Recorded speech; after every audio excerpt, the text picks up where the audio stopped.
আসসালামু আলাইকুম ওরহমতুল্লাহি ওয়াবারাকাতুহ। 1 মিনিট মাদ্রাসা ইউটিউব চ্যানেলে সম্মানিত দিনী ভাই বোনেরা, আশা করি আল্লাহ তাআলার অশেষ রহমতে আপনারা ভালো আছেন, সুস্থ আছেন। আলহামদুলিল্লাহ। আজ অত্যন্ত গুরুত্বপূর্ণ একটি দোয়ার ভিডিও নিয়ে হাজির হয়েছি। আমার দোয়া কোনোভাবেই কবুল হচ্ছিল না, এরকম অসংখ্য দিনী ভাই বোনেরাই বলে থাকেন যে দোয়া কবুল হচ্ছে না বা কবুল হয় না। আজ পবিত্র জুমার দিন একটি আমল করুন, আপনার সব দোয়া ইনশাল্লাহ কবুল হবে। আজ আপনি সব পাবেন মনের নেক আশা পূরণের। আমি অনুরোধ করছি মনোযোগ দিয়ে ভিডিওটি সম্পূর্ণ দেখার জন্য। ইসলামের দৃষ্টিতে পবিত্র জুমা ও জুমাবারের রাত দিন অপরিসীম গুরুত্বপূর্ণ। জুমার দিনকে সাপ্তাহিক ঈদের দিন বলা হয়েছে। জুমার দিনের সওয়াব ও মর্যাদা ঈদুল ফিতর, ঈদুল আজহার মতোই এই দিন ইসলামী ইতিহাসে বড় বড় মহৎ কিছু ঘটনা ঘটেছে। জুমার গুরুত্ব আল্লাহ তাআলার কাছে এত বেশি যে কোরআনে জুমা নামে একটি স্বতন্ত্র সূরা নাজিল করেছেন তিনি ভাই বোনেরা। আল্লাহ তাআলা কোরআনে ইরশাদ করেন, হে মুমিনগণ, জুমার দিন যখন নামাজের আহ্বান জানানো হয় তখন তোমরা আল্লাহর স্মরণে মসজিদে এগিয়ে যাও এবং বেচা কেনা দুনিয়াবি যাবতীয় কাজকর্ম ছেড়ে দাও, এটা তোমাদের জন্য কল্যাণকর যদি তোমরা জানতে। সূরা জুমার ৯ নম্বর আয়াত। আল্লাহ রাসূল সাল্লাল্লাহু আলাইহি ওয়াসাল্লাম একটি হাদিসে বলেছেন, মুমিনের জন্য জুমার দিন হলো সাপ্তাহিক ঈদের দিন। ইবনে মাজার হাদিস। এক হাদিসে নবী সাল্লাল্লাহু আলাইহি ওয়াসাল্লাম ইরশাদ করেছেন, যেই দিনগুলোতে সূর্য উদিত হয় ওই দিনগুলোর মধ্যে জুমার দিন সর্বোত্তম। ওই দিনই হযরত আদম আলাইহিস সালামকে সৃষ্টি করা হয়েছে। ওই দিনই তাকে জান্নাতে প্রবেশ করানো হয় এবং ওই দিনই তাকে জান্নাত থেকে বের করে দেওয়া হয়। আর ওই দিনই কিয়ামত অনুষ্ঠিত হবে। সহিহ মুসলিম শরীফের সহিহ হাদিস। মহানবী সাল্লাল্লাহু আলাইহি ওয়াসাল্লাম আরও ইরশাদ করেছেন, জুমার দিন দোয়া কবুল হওয়ার একটা সময় আছে। কোনো মুসলিম যদি সেই সময়টা পায় আর তখন যদি সে নামাজে থাকে তাহলে তার যে কোনো কল্যাণ কামনা আল্লাহ তাআলা পূরণ করেন। বুখারী শরীফের সহিহ হাদিস। তাই আমরা পবিত্র জুমার দিন মনের নেক আশাগুলো পূরণের জন্য, আমাদের দোয়া কবুলের জন্য সংক্ষেপে আমি আপনাদেরকে শিখিয়ে দিচ্ছি কিছু আমল, যেই আমলগুলো সকলেই করতে পারবেন ইনশাল্লাহ। মানুষের জীবন মানেই চাওয়া পাওয়া, আশা আকাঙ্ক্ষা আর নানান সংকটের গল্প। ছোট্ট শিশুর নিষ্পাপ চাওয়া থেকে শুরু করে বৃদ্ধ মানুষের দীর্ঘশ্বাস, সবার হৃদয়ে লুকিয়ে থাকে কিছু অপূর্ণতা, কিছু প্রার্থনা। কেউ রিজিক চায়, কেউ সুস্থতা, কেউ মানসিক শান্তি, কেউ বা চায় প্রিয়জনের ভালোবাসা কিংবা ক্ষমা। প্রতিটি মানুষই কখনো না কখনো মনে মনে ভাবে, যদি এমন একটি দোয়া থাকতো যেই দোয়া পড়লে আল্লাহ তাআলা বান্দার সব কথা শুনতেন, সব প্রয়োজন পূরণ করে দিতেন। সুবহানাল্লাহ। প্রিয় নবী হযরত মুহাম্মদ সাল্লাল্লাহু আলাইহি ওয়াসাল্লাম সত্যিই উম্মতের জন্য এমনই একটি দোয়া শিখিয়ে গিয়েছেন, যে দোয়ার মাধ্যমে বা যেই দোয়ার মধ্যে রয়েছে আল্লাহ তাআলার মহান নাম সমূহের আহ্বান। আর যে নাম ধরে আল্লাহকে ডাকা হয় সেই দোয়াকে আল্লাহ তাআলা ফিরিয়ে দেন না তিনি ভাই বোনেরা। অর্থাৎ এই মুহূর্তে স্ক্রিনের মধ্যে যে দোয়াটি দেখাচ্ছি, এই দোয়াটির আমল আপনাকে করতে হবে। পাশাপাশি আরও কিছু আমল শিখিয়ে দিব, সেই আমলগুলো করতে হবে। তাহলে আপনার দোয়া ইনশাল্লাহ কবুল হয়ে যাবে। আল্লাহুম্মা ইন্নী আসআলুকা বিআন্না লাকাল হামদ লা ইলাহা ইল্লা আনতা আল মান্নানু বাদিউস সামাওয়াতি ওয়াল আরদ ইয়া জাল জালালি ওয়াল ইকরাম ইয়া হাইয়্যু ইয়া কাইয়্যুম। হে আল্লাহ, আমি তোমার কাছে প্রার্থনা করছি, এ সাক্ষ্য দিচ্ছি যে সব প্রশংসা আপনারই, আপনি ছাড়া কোনো সত্য উপাস্য নেই। আপনি মহাদাতা, আসমান সমূহ ও জমিনের স্রষ্টা। হে মহিমা ও সম্মানের অধিকারী, হে চিরঞ্জীব, হে সব কিছু ধারক ও রক্ষণাবেক্ষণকারী। এই দোয়া সম্পর্কে আল্লাহ রাসূল সাল্লাল্লাহু আলাইহি সাল্লাম কি বলেছেন?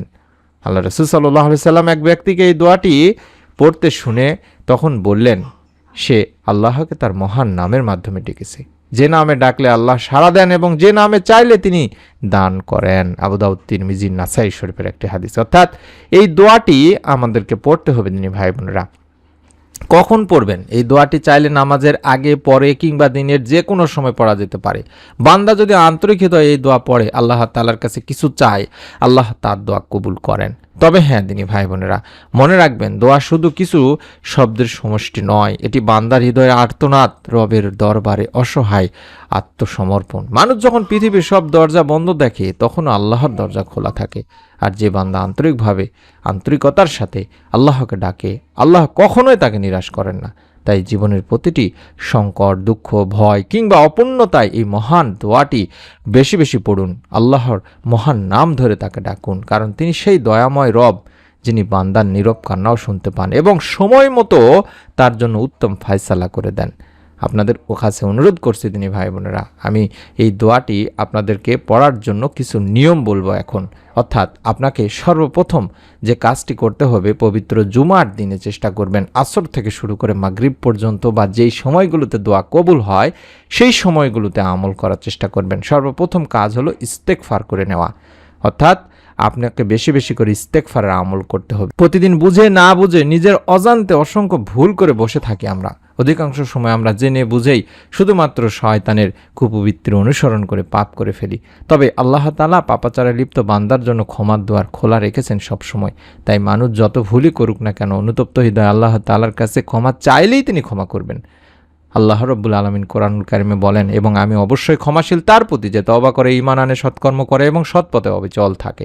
সূরা তাহাতে বলা হচ্ছে। তাই আমাদের দোয়া কবুল না হওয়ার প্রধান কাজই হলো আমাদের গুনাহ দিনী ভাই বোনেরা, আমাদের পাপ। তাই অনুরোধ করছি প্রতিদিন কম করে হলেও 100 বার ইস্তেগফার করবেন। ইস্তেগফারের মাধ্যমে আল্লাহ তাআলা বান্দার সমস্ত পেরেশানি দূর করেন। ইবনে আব্বাস রাদিয়াল্লাহু তাআলা আনহু বর্ণনা করেছেন একটি হাদিস, যেখানে আল্লাহ রাসূল সাল্লাল্লাহু আলাইহি সাল্লাম বলেছেন, যে ব্যক্তি বেশি বেশি ইস্তেগফার করে আল্লাহ তাআলা তার সব সংকট থেকে তাকে উত্তরণের পথ বা ব্যবস্থা করে দেন, তার সব পেরেশানিকে দূর করে দেন এবং তাকে এমন জায়গা থেকে রিজিক দান করেন যা সে কল্পনাও করতে পারে না। এটি সুনানে ইবনে মাজার একটি হাদিস তিনি ভাই বোনেরা, এবং আবু দাউদ শরীফে রয়েছে। আপনাদের কাছে অনুরোধ করছি, আমরা যদি 100 বার করে শুধুমাত্র আস্তাগফিরুল্লাহ পড়তে পারি প্রতিদিন, যখনই সময় পাবো তখনই, তবে এই দোয়াটি পড়ার আগে আজকে বিশেষ করে 100 বার আগে আস্তাগফিরুল্লাহ পড়ে নিব এবং দরুদ শরীফ 100 বার পড়ে নিব। কারণ দরুদ এমন একটা আমল, দরুদ না পড়লে আপনার দোয়া আল্লাহ তাআলার কাছে পৌঁছবেই না।